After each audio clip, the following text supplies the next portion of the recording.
नमस्कार, मैं हूं अभिषेक। केंद्रीय बजट आ चुका है। अब बारी प्रदेश बजट की है। गहलोत सरकार 10 जुलाई को बजट पेश करने जा रही है। इस बजट का हर वर्ग को बेसब्री से इंतजार है। खासकर किसानों को बजट से काफी उम्मीदें हैं। किसानों की बजट से क्या उम्मीदें हैं और कौन कौन सी उनकी उम्मीदें पूरी हो सकती हैं, इस पर चर्चा करने के लिए हमारे साथ गेस्ट पैनल भी होंगे। लेकिन चर्चा शुरू करने से पहले हम बताएंगे बजट में किसानों की वो कौन कौन सी मांग है जिससे वो अपनी बेहतरी की उम्मीद लगाए बैठे हैं। तो पेश है हमारी खास पेशकश मरुधरा का बजट, उम्मीदें उफान पर। तो गहलोत सरकार 10 जुलाई को बजट पेश करने जा रही है। हर वर्ग को बजट से उम्मीदें हैं। खासतौर पर किसानों को बजट से अपनी बेहतरी की काफी आस है। किसानों की बजट से क्या क्या उम्मीदें हैं, देखिए रिपोर्ट।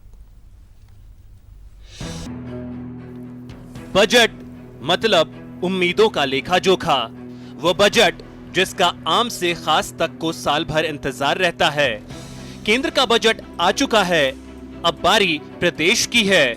प्रदेश में भी बजट का बेसब्री से इंतजार रहता है, खासकर प्रदेश के किसानों को। हर साल प्रदेश के किसान अपनी किस्मत बदलने की उम्मीद करते हैं, लेकिन हर बार मायूसी ही हाथ लगती है। गहलोत सरकार 10 जुलाई को बजट पेश करने जा रही है, तो एक बार फिर किसानों को बजट से उम्मीदें काफी बढ़ गई हैं। उम्मीदें इसलिए भी ज्यादा हैं क्योंकि किसानों को कर्ज माफी से फौरी राहत तो मिल सकती है, लेकिन उनकी समस्या का समाधान नहीं हो पाया है। किसानों की मांग है कि सिंचाई की समस्या का समाधान हो और बीज, उर्वरक और उपज का वाजिब कीमत उन्हें मिले। जितनी भी वर्षा का जल आवे उसको संग्रहित कर उसका उपयोग हो, उसके लिए नीति बनाए। और इसके साथ ये जो कृषि प्रदेश है इसमें किसानों की आय बढ़े, इसके लिए उनको उनकी उपजों के अच्छे दाम मिले, इसकी नीति बनाओ। तो हमारा सारा बजट चाहिए गांव और किसानों को समर्पित। किसान चाहते हैं कि खेती को फायदेमंद बनाने के लिए सरकार छोटे उद्योगों को गांव में स्थापित करने के लिए ठोस कदम उठाए। जब तक देश की जनता में या जिसका बड़ा हिस्सा खेती किसानी करने वाले लोग हैं उनकी जेब में पैसा नहीं होगा तो हमारी इंडस्ट्री चल ही नहीं सकेगी। हमारी इंडस्ट्री चलाने के लिए भी ज़रूरी है किसान की जेब में पैसा जाए, और किसान की जेब में पैसा जाने के लिए सबसे ज़रूरी चीज़ है उसको फसल का भाव मिले और उसकी पूरी फसल खरीदी जाए। ये सबसे महत्वपूर्ण चीज़ है। दूसरी चीज़ ये है कि हमें बड़े उद्योग की, हमारा देश की जो स्थिति है, जो देश के हालात हैं, आज हम देख पा रहे हैं कि गांव से लोग, क्योंकि खेती किसानी में कोई लाभ नज़र नहीं आता, उसको वो छोड़ छोड़ के शहर की ओर आ रहे हैं। इसके लिए अनिवार्य चीज़ ये है कि हमारी जो राज्य सरकार है वो लघु और सीमांत उद्योगों को ज़्यादा फैसिलिटी देते हुए गाँवों की ओर उसको लेके जाए, गाँवों के अंदर उनका निर्माण करवाया जाए ताकि गाँवों के लोगों को वहीं रोजगार मिले।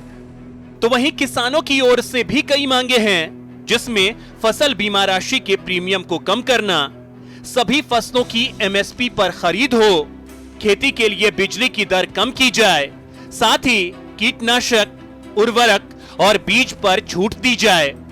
तो वहीं पेटा काश्त भूमि का अस्थायी आवंटन और ड्रिप और सोलर पंप पर अनुदान दिए जाने की भी मांग है। प्रदेश की कुल आबादी का करीब 61% कृषि पर निर्भर है, इसलिए कृषि और सिंचाई पर सरकार से बजट में खास ध्यान देने की उम्मीद है। हालांकि राज्य सरकार के बजट में कृषि और सिंचाई पर फोकस उम्मीदों से काफी कम रहा था। कृषि और सिंचाई पर पिछले 3 साल के बजट के आंकड़ों पर नजर डालें। साल 2018-19 के लिए पेश किए गए बजट में कृषि क्षेत्र के लिए 6,744.84 करोड़ रुपए का प्रावधान किया गया था, जो कुल बजट का 6.25% था।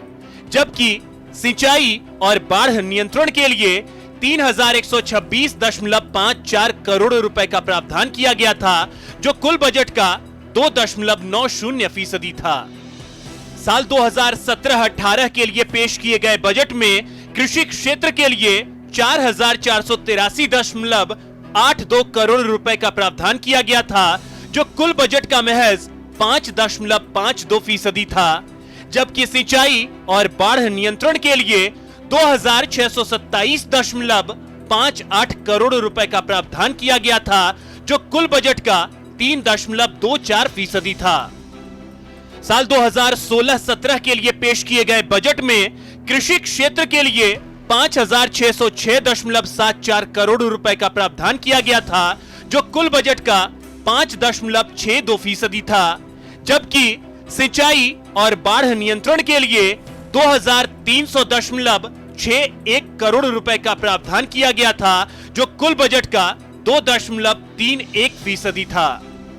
आंकड़े बयां कर रहे हैं कि पिछले 3 साल के बजट में कृषि और सिंचाई पर कम फोकस किया गया था, लेकिन इस बार गहलोत सरकार के बजट से किसानों को अपनी बेहतरी की काफी आस है। ऐसे में उम्मीद की जानी चाहिए कि प्रदेश सरकार बजट में किसानों की हालत बेहतर करने के लिए खास ध्यान देगी, जिससे अन्नदाता के अच्छे दिन आएंगे। न्यूज़ 18 राजस्थान के लिए जयपुर से दिनेश शर्मा की रिपोर्ट। तो देखा आपने कि किस तरीके से किसानों की उम्मीदें हैं और 10 तारीख को प्रदेश का बजट आना है और केंद्रीय बजट जो है वो आ चुका है। तो हम इस कार्यक्रम में समझने की कोशिश करेंगे कि आखिर जो केंद्रीय बजट आया है उससे किसानों को क्या मिला और अब जो प्रदेश का बजट आने वाला है उससे किसानों को कितनी उम्मीदें हैं। इसी पर चर्चा करने के लिए हमारे साथ खास मेहमान हैं बीजेपी से पंकज मीणा जी और किसान नेता हैं गुरुचरण सिंह मोट जी। आप दोनों का बहुत बहुत स्वागत है न्यूज़ 18 राजस्थान पर, गुरुचरण जी और पंकज मीणा जी। साथ ही साथ हमारे सहयोगी दिनेश शर्मा भी हमारे साथ जुड़े हुए हैं। तो सबसे पहले दिनेश, आपसे समझना चाहेंगे कि जो बजट आया केंद्र का और जो अब आने वाला है प्रदेश का, किसानों को क्या मिला और किसानों की उम्मीदें अब कितनी हैं?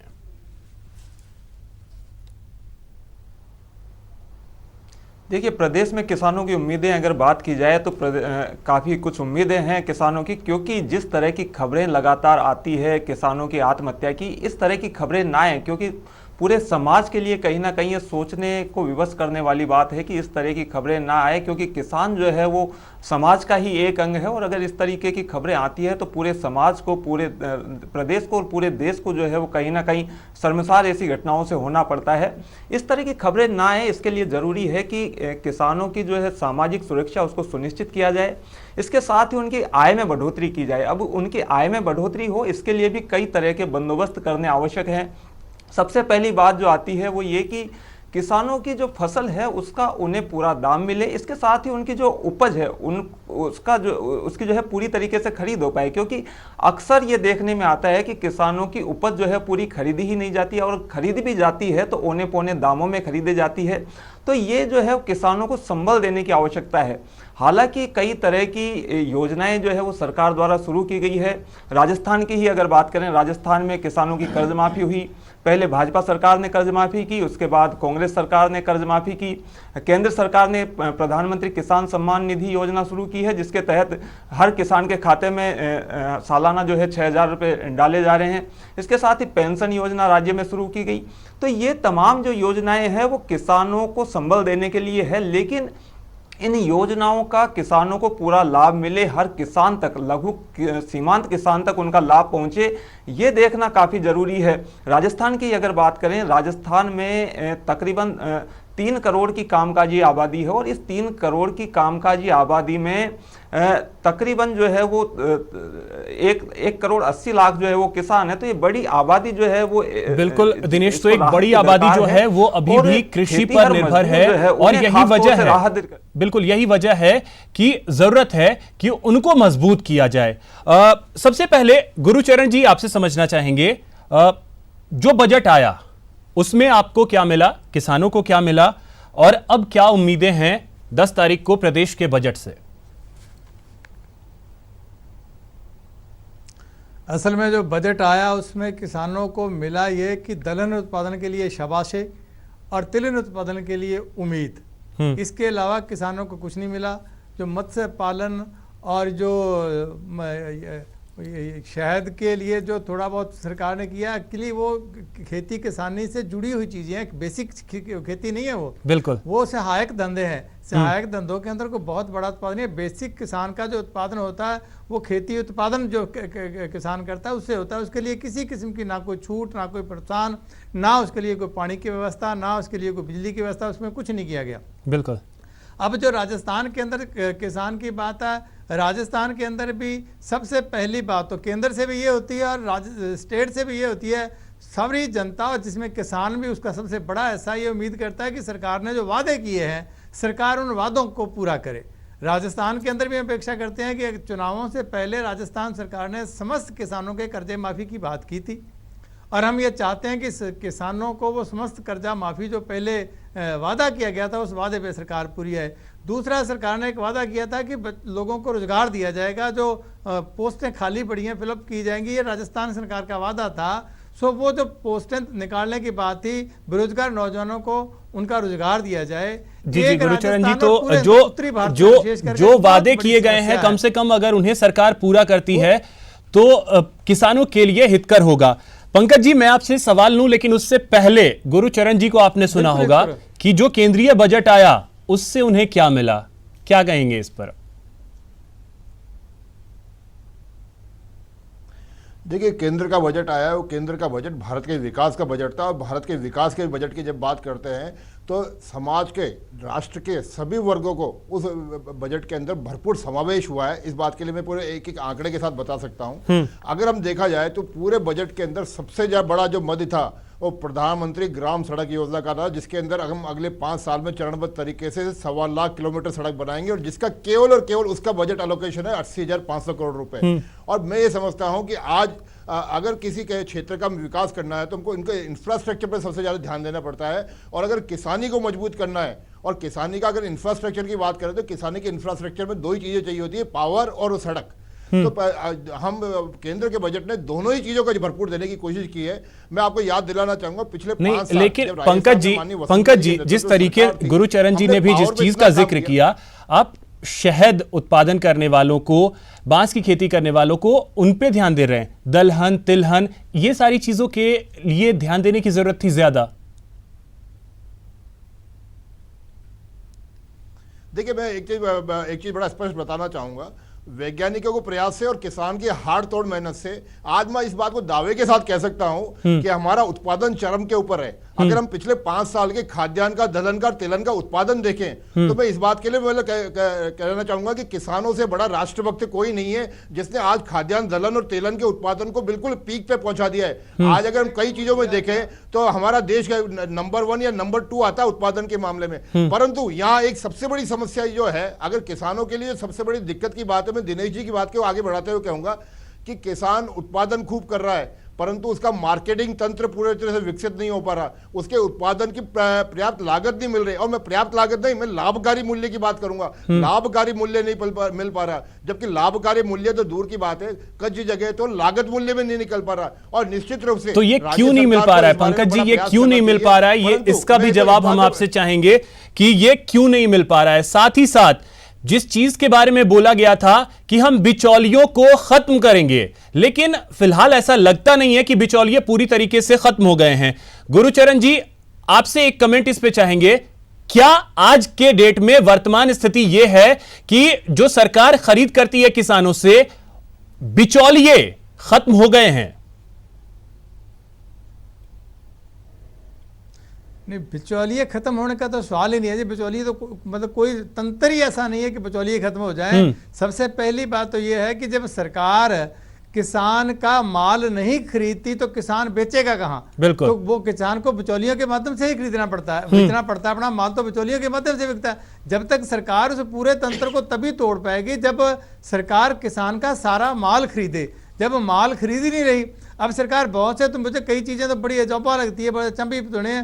सरकार बीमा कंपनियों को पैसे दे रही है, बीमे के नाम से, किसान के नाम से, कृषि के नाम से, खुद की कंपनी नहीं बना रही। राजस्थान सरकार से हम उम्मीद करते हैं इस बात की कि वो प्राइवेट कंपनियों को इंश्योरेंस, कृषि इंश्योरेंस करवाने की बजाय खुद की कंपनी बनाए। सरकार अगर बिजली उत्पादन के लिए अपनी कंपनी बना सकती है तो इसके लिए क्यों नहीं बना सकती, ताकि किसान को ज़्यादा सुविधा मिले। तंत्र सच है, सही है कि हमारा तंत्र भ्रष्ट है, लेकिन ये प्राइवेट तंत्र तो महाभ्रष्ट है। ये तो किसान को इस बुरे तरीके से लूट रहा है। उस लूट से बचाने का सबसे बेहतर जरिया यही है कि सरकार खुद अपनी कंपनी बना के उसके माध्यम से किसान का इंश्योरेंस करे। एक बात और है जो बहुत बड़ी छोटी है, जिसमें सरकार का बहुत ज़्यादा कुछ लगता भी नहीं। पूरे उत्तरी भारत में और राजस्थान में बहुत बड़े स्तर पे आवारा पशुओं की एक समस्या है।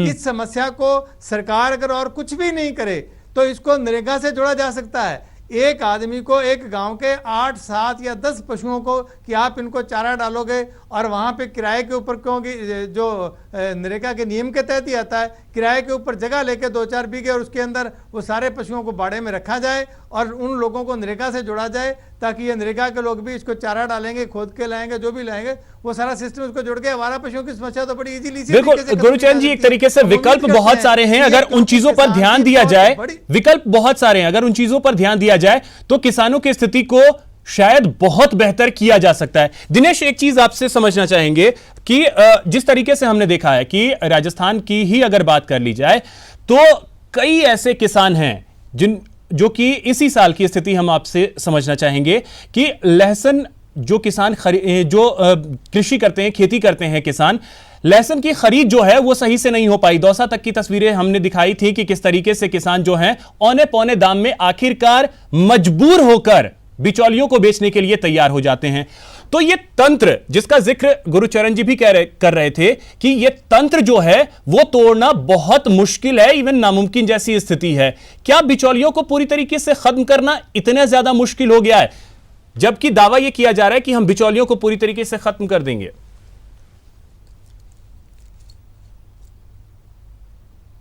देखिए, बिचौलियों को खत्म करना तो बहुत मुश्किल जो है वो नज़र आता है, क्योंकि काफ़ी जड़ें जो है वो इसकी गहरी जमी हुई है पूरे तंत्र में, और जो है कहीं ना कहीं हित जुड़े हुए होते हैं जो अप्रत्यक्ष और प्रत्यक्ष रूप से कई लोगों के, तो इसे खत्म करना तो बड़ी चुनौती है।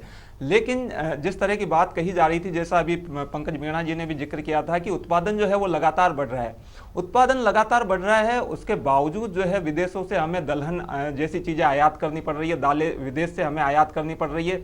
दूसरी तरफ स्थिति यह है कि देश में ही जो दलहन का उत्पादन हो रहा है उसे खरीदार नहीं मिल रहा। तो स्थितियां जो है वो दोनों एक दूसरे के विपरीत है। देश में दलहन उत्पादन हो रहा है लेकिन उसका पूरा दाम नहीं मिल रहा, दूसरी तरफ उससे ज़्यादा दाम में जो है विदेश से आयात करके वस्तुएं जो है वो लाई जा रही है। तो इस पर कहीं ना कहीं विचार किए जाने की आवश्यकता है। दूसरी तरफ आपने लहसुन किसानों की बात की, लहसुन किसानों को उनकी फसल का पूरा दाम नहीं मिल पाया, उन्हें जो है वो औने पौने दामों में अपना लहसुन बेचना पड़ा। इसमें दो तरह की बातें हैं। एक तो सरकार को खरीद पर ध्यान देना होगा कि उन्हें सही दाम पर जो है वो उनका किसानों का जो है उत्पादन फसल जो है वो बिके। दूसरी तरफ किसानों को इस बारे में जागरूक किए जाने की भी आवश्यकता है कि वो अपनी फसल जो है वो सही तरीके से बोए, उचित फसल जो है वो बोए। कई बार होता ये है कि किसान जो है वो भेड़ चाल चलते हुए बिना किसी जागरूकता के अपने खेत में जो है फसल बोता है। ये बाजार में उसकी जो उत्पादन किया जा रहा है खेत में, उसकी बाजार में कितनी डिमांड है ये किसान को पता नहीं होता है। और यही जरूरत है कि जागरूकता जो है एक बड़े पैमाने पे जागरूक करने की जरूरत है ताकि किसान इस चीज को समझें। पंकज जी, एक बेहद दिलचस्प बात जिस तरीके से दिनेश ने कही, और हम सभी जानते हैं कि किस तरीके से दलहन की जो चीजें वो हमें मंगानी पड़ती हैं विदेशों से। यहां पर इस बार जो बजट पेश किया गया उसमें कहा यह गया है कि हम ध्यान देंगे कि हम विदेशों में भेजें, निर्यात करें। ऐसी परिस्थिति क्यों नहीं बन पा रही है? इंफ्रास्ट्रक्चर, जिस डेवलपमेंट की आपने बात कही थी कि डेवलप करने की जरूरत है, तो डेवलप करने की जरूरत है इंफ्रास्ट्रक्चर, लेकिन उससे पहले जरूरत है कि जो दलहन तिलहन जिसका भी उत्पादन हो रहा है उसकी ढंग से खरीद नहीं हो पा रही है, और साथ ही साथ किसानों को दाम नहीं मिल पाते हैं। यही वजह है कि, और साथ ही साथ मार्केट में खरीदार भी उस तरीके से नहीं मिल पाते हैं। सर अभिषेक, मैं सबसे पहले तो एक चीज़ बताना चाहूँगा, जो हम विदेशों से खरीद की बात करते हैं, चाहे दलहन हो चाहे तिलहन हो, 1994 के अंदर जब नरसिंह राव जी की सरकार थी, मनमोहन सिंह जी उस वक्त फाइनेंस मिनिस्टर हुआ करते थे, तब एक अंतर्राष्ट्रीय समझौता हुआ था। उसके तहत हमको एक मिनिमम क्वांटिटी तो हमेशा विदेशों से इंपोर्ट करनी पड़ेगी। वो उस प्रकार का समझौता था। वो एक समझौता एक अलग एक डिस्कशन का विषय हो सकता है, हम उसको अभी चर्चा में नहीं लेंगे। परंतु जो अभी हमारी चर्चा में एक विषय आ रहा है सरकारी खरीद का, देखो मैं बड़ा स्पष्ट होता, मैं एक किसान का बेटा हूं, साथ में एक राजनीतिक दल का प्रतिनिधि भी करता हूं। मैं एक चीज बड़ी स्पष्ट करना चाहता हूं कि जो खाद्यान्न, दलहन और तेलन की जो सरकारी खरीद है उसकी एक लिमिट होती है। सरकार कभी भी 100% उत्पादन को नहीं खरीद सकती। और जहां तक बात है खाद्यान्न, दलहन और तेलन के अलावा, जिस प्रकार से पिछले साल माननीय वसुंधरा जी के नेतृत्व की जो सरकार थी जिन्होंने लहसुन और प्याज खरीदने का प्रयास किया, वास्तविकता में तो हमारे भारत सरकार के नियम कायदों के अंदर हम लहसुन, प्याज और ये सब्जियां खरीद ही नहीं सकते, परंतु एक मार्केट इंटरवेंशन स्कीम होती है जिसके तहत माननीय वसुंधरा जी ने खरीदने की हिम्मत करी। हालांकि ये बात ठीक है कि वो हम जी पंकज जी, यही बात है कि खरीद के लिए जो लिमिट है शायद उस पर ध्यान देने की जरूरत है कि अगर जरूरत हो तो उस लिमिट को बढ़ाया जाए ताकि हमें आयात ना करना पड़े, हम निर्यात करें। फिलहाल वक्त इतना ही है मेरे पास, बहुत बहुत शुक्रिया। मैं इस बारे में बड़ा स्पष्ट कहूंगा, वक्त इतना ही है मेरे पास। पंकज जी बहुत बहुत शुक्रिया आपका, गुरुचरण जी आपका भी बहुत बहुत शुक्रिया, दिनेश आपका भी बहुत बहुत धन्यवाद इन तमाम जानकारियों के लिए। तो किसानों को काफी ज्यादा उम्मीदें हैं इस बजट से जो 10 जुलाई को आने वाली हैं। देखना अहम होगा कि उनकी उम्मीदें कितनी पूरी होती हैं। नमस्कार।